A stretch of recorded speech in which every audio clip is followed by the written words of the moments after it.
Je me posais la question à savoir, pour une situation vécue, un comportement ou bien des émotions assez négatives que l'on remarque également chez un parent, chez un oncle, chez une tante, je me demandais dans de telles situations, est-ce que si cela était traité avec des outils appropriés, avec l'aide d'un spécialiste, est-ce qu'on pouvait s'assurer que ce n'est pas transmis aux générations futures, aux descendants? À travers la réponse que j'ai entendue, j'ai compris on peut nettoyer et on peut couper en fait ce cycle de transmission.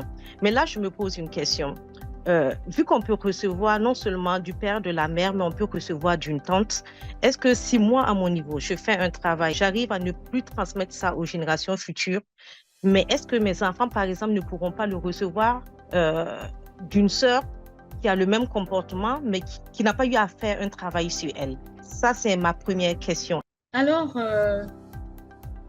la question des sœurs et des tantes, la transmission se fait par vous, par le père et la mère, principaux de la transmission. La tante, vous pouvez observer quelque chose chez la tante qui vous permet de comprendre ce qui se passe dans la famille.